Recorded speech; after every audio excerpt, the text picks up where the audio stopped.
Hi, Cold Warrior 78 again. I wanted to get back to you with that project on what'll stop a bullet.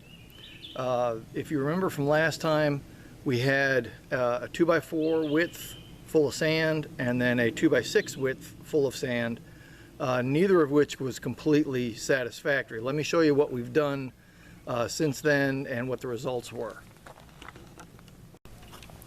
Alright, what you see in front of you is the 2x6 original width. Had a piece of plywood on either side, and you'll notice that I added a 2x2 width, so another really 1.5. I moved the heavy plywood here to the back. There's a 3/8 piece of plywood in here, so I've got 3/4 ply, 5.5 inches of sand, 3/8 ply, another 1.5 inches of sand, and then the 3/4 ply on the back. Did the same thing on the 2x4 width. That's 3.5 inches with a 3/4 inch plywood on the front, 3/8 plywood on the back of the 2x4, then another 1.5 inches, a 2x2, and then the 3/4 inch ply on the back. I shot each one of them with a 308 and with a 5.56. The 308 cartridge is a standard Lake City full metal jacketed military style ammunition. The 5.56 is also Lake City military style ammunition. As you can see, both of them, those are the holes from the last time. Down here you can see better. The ones marked in blue in the big spot. Those are your entry points. Approximately the same size as the caliber of the bullet. They're very easy to see, but they're not blown out. Let me show you what's around the back side.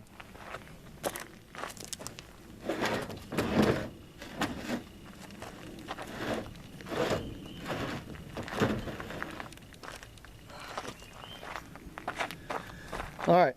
Directly behind the bullets from this time, we have solid plywood. This is a blowout from the first iteration before I put the extra piece in there. That's why I circled it in blue. This is where the 5.56 bullets actually penetrated and came through when it was only 4 inches wide. This was spalling. The bullets never actually exited, but it blew off the plywood on the back.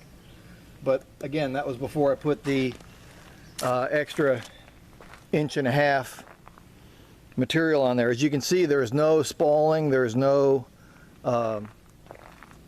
issues of penetration at all. I'm going to pull the back off of those now and dig the bullets out and see exactly where they went. So as you can see, I've got the screws off now. Well, okay, I must have missed something. Hang on. Alright, we have the top off now. This is the one that was originally the 2x4 space. I'm assuming the bullet penetrated here. Just going to dig down in here, try to find. There we are. Some jacketing material.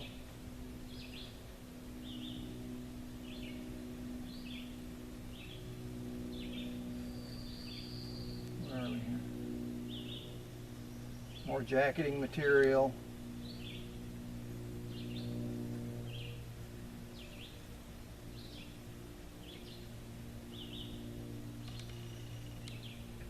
There's some more jacketing material. This is interesting.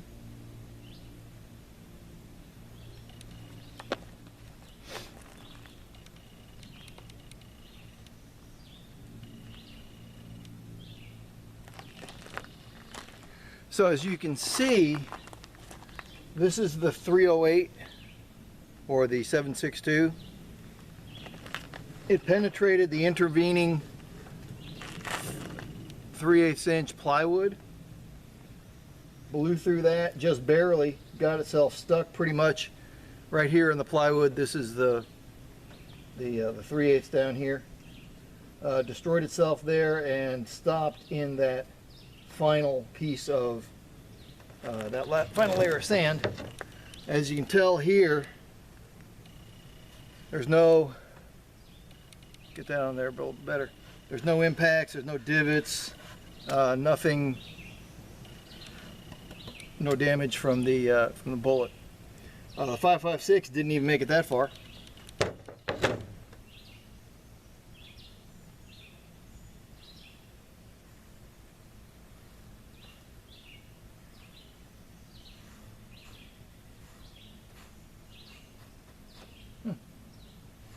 At this point, I'm going to say the 5.56 did not make it through the intermediate barrier. I'm going to turn this off, pull all the sand out, and see what we find. Alright, so you can see here, right in there, that is the mound that was left by the impact. The impact of the 7.62 or 308 Winchester round, where it blew the intervening piece of plywood and entered the final layer of sand. You can also note that over here, there is no wound in this plywood at all. The 5.56 is contained entirely on the other side of this barrier, which I find very interesting because originally 5.56 blew right through here. And I'm guessing it's because you had an extra 1.5 inches of immovable object for it to go through, and that strengthened this skin rather than having an external edge where it would balloon out and allow it to shoot through.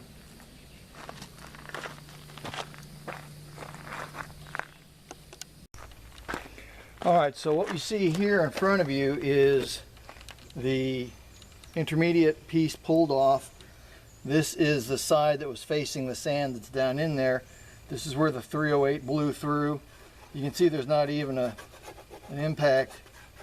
Can't even feel anything there from the 223 or the 5.56. One of the things you'll notice is a difference in the color and the packing of the sand. Two different bags of sand. This one was a little bit moist when it went in. It's like concrete now. This other one was completely dry when it went in, and it's still able to be moved. In fact, the impact of the 308 moved the frame apart a little bit, and as you can see, it's been leaking sand the whole truck ride home. So we're going to leaf through here, see if we can find any remnant of the 308. We do not. My guess is that white powder is probably got some lead oxide in it, so I've got to wash my hands real good. There ought to be a 5.56 in here. Where is it?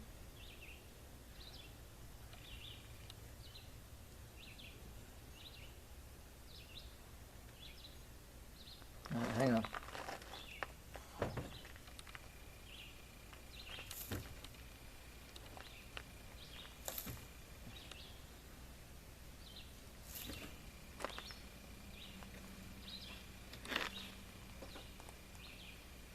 Piece of plywood.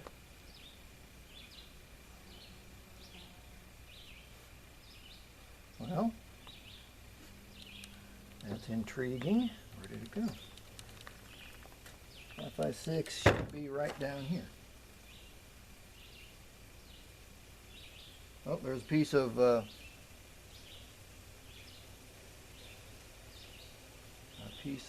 jacket.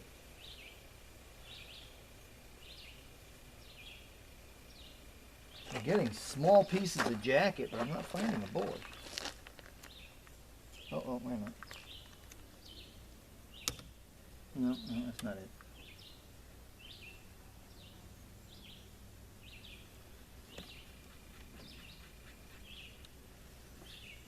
No.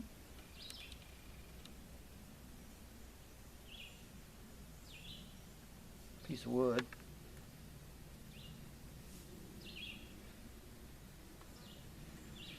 Oh, that's intriguing.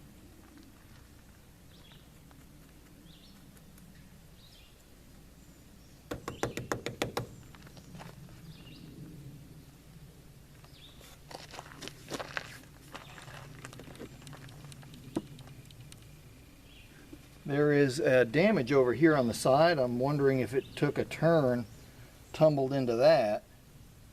But that would put it impacting over here, and I don't have anything stuck in there.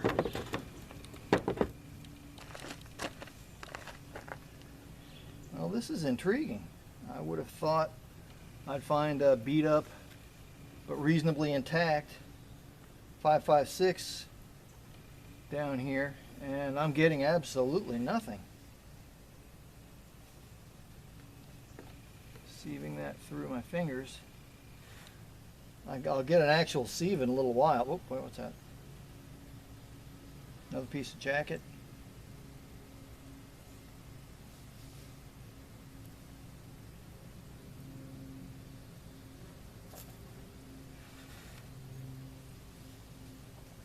Oh. Another piece of wood. The only reason there would be trauma on the wood, other than from the 308, is if the 5.56 tumbled sideways. It's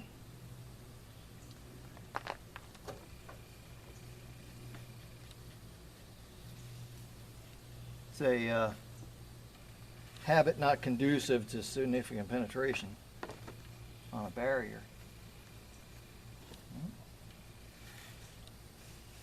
Well, this is very surprising. I don't have enough. I mean, these are the only 2 fragments left. That's hardly enough to call that thing a 22 long rifle, much less a 5.56 military round.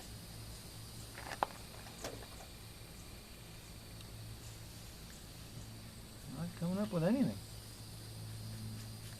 How weird is that?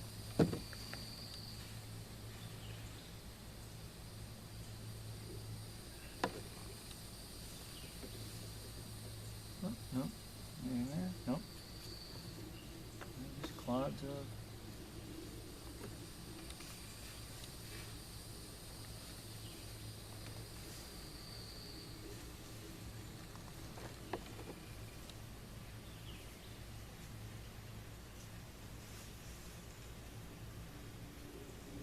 No, nothing.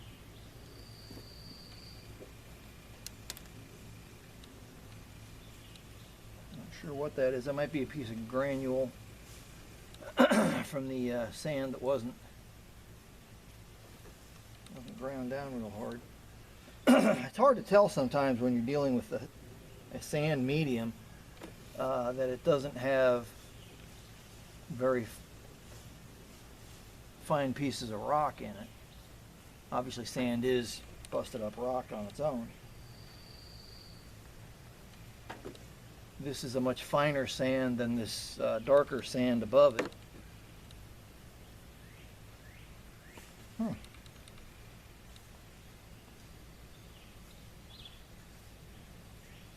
mean, what looks like might be pieces in here are all just little lumps of sand that have a little, oops, or something here is dark. What's that? The dirt probably came off my hands.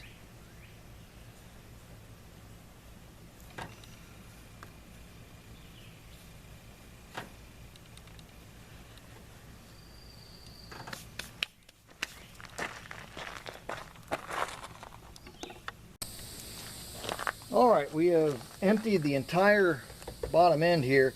These little bitty shards of jacket material are all that remain of that 5.56 round. They're just the copper jacket. You can see they're not magnetic at all.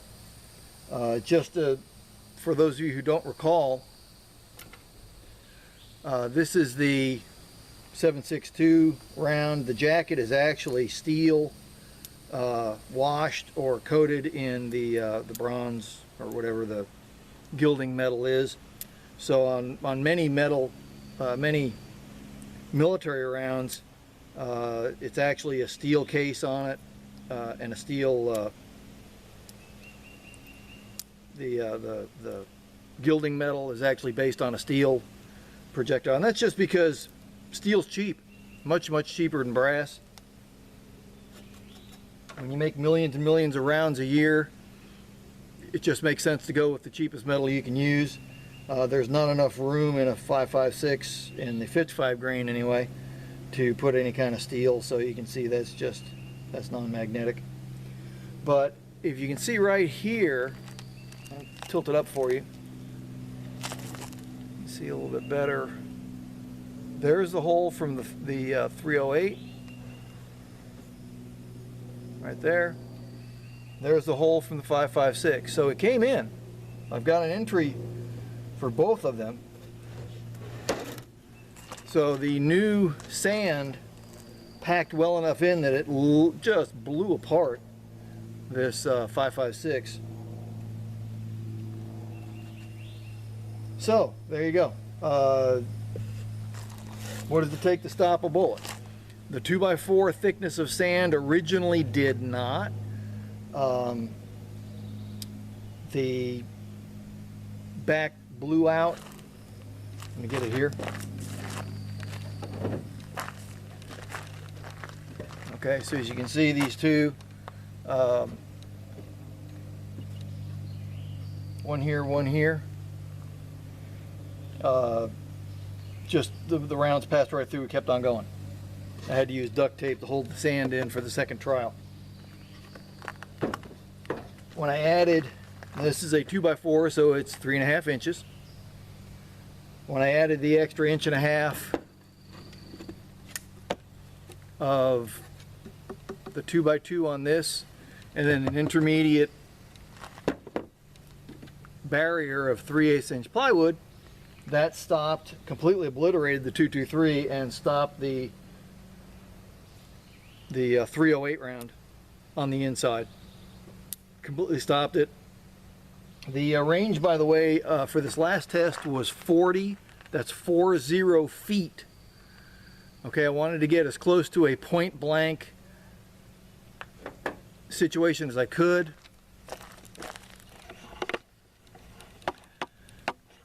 All right, so where does that leave us? In reality, if you're going to talk about stopping a bullet, you need to give it something to slow down in. You can come up with a hard metal, you know, the AR-500 armor kinds of things. Might be practical for body armor, completely impractical to put that around your house. That would be kind of silly. Excuse me. So from a building material standpoint, wood by itself is not bad. One of the things I may do later on is layer up plywood, see how that works. But plywood, sand, and a little bit more plywood, you know, with a space for sand on either side of it, obviously works. The first one with the 6-inch had the spalting coming off the back side, so when I added that extra thickness of just a little bit of sand, you know, that 1.5 inches, that contained all the spalting. I'll take that apart and take a look at it as well, but obviously it didn't go through. So if you need to consider a defensive position or defending your home, something like this may be of some utility to you. Work with materials that are inexpensive, find out things that'll work for you. That's really the point of this whole thing. All right, so this is Cold Warrior 78 signing off, saying get back out in the woods, have a good time. Just wanted to show you how hard this sand that was put in slightly moist. It's been there about 8 months.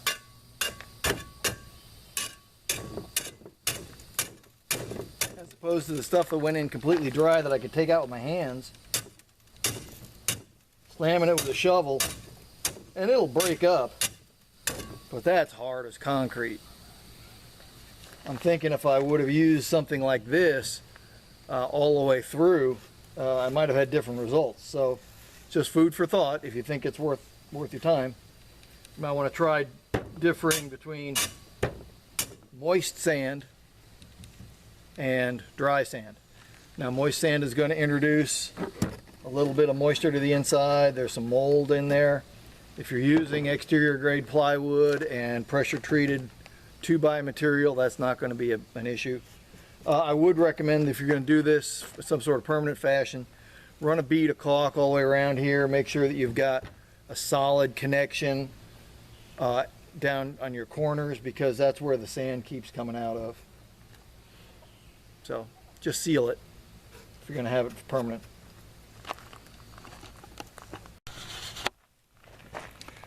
All right, this is the 6-inch or 5.5, but 2x6 case. This is the 1.5-inch tray that was put on afterwards to reinforce it. There's no damage through here, no penetration at all, no spalling. You can see through there. Bullets are entirely contained within this. On the first issue of this, there was some spalling on the back. Let's see, this area right in here. Not a penetration, but the bullet hit the back side of it hard enough to bow it out and break off some. My guess is that the bullets are in here. They were captured by the sand, and the fact that there was another layer of sand on the back to stiffen it was all that was required to stop the projectiles.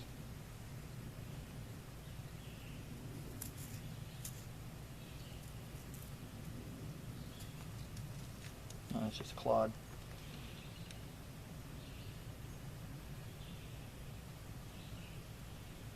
All right, this is your 5.56. Right there, that's a 5.56 casing. Not casing, jacket.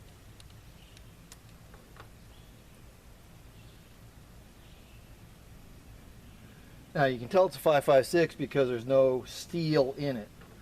Let me go over that again. The 5.56 casings are actually the gilding material, brass or whatever they use in that. I'll leave that right there so you can see it.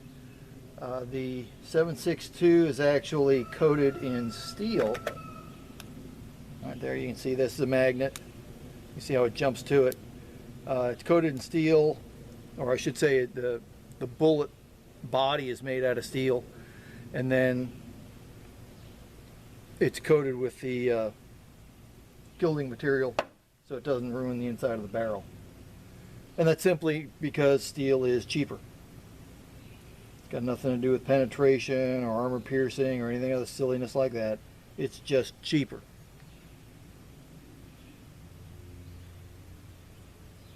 I'm believing this white powder in here is the pulverized bullet. I'll test that later on, but that's probably high in lead.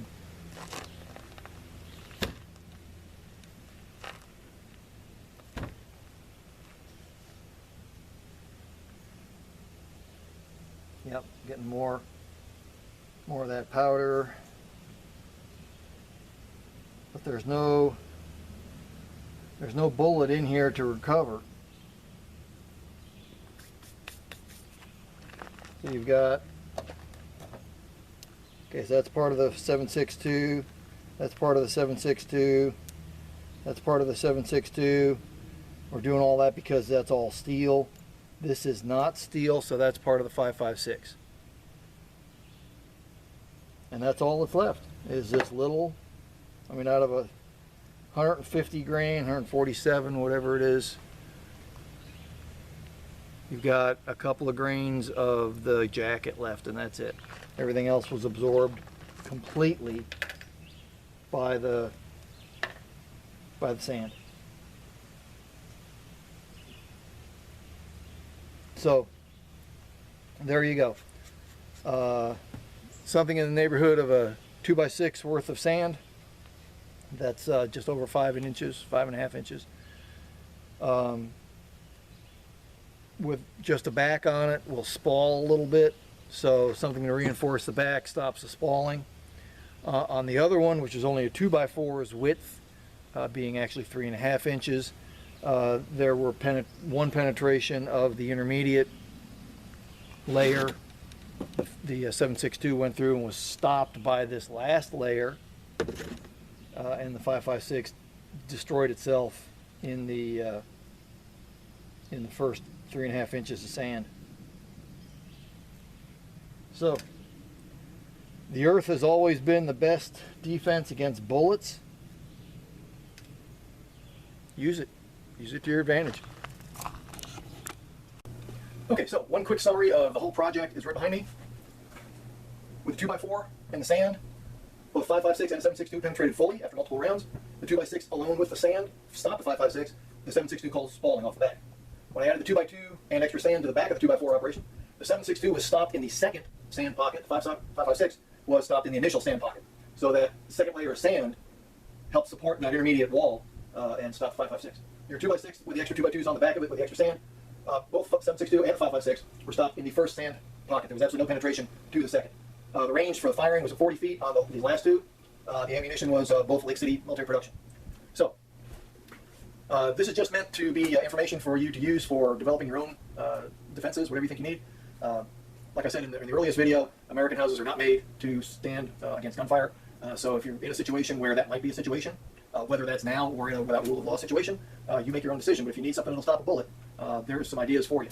You can also experiment with this as well. I was thinking some corrugated building material, roofing tin is what we call it down here.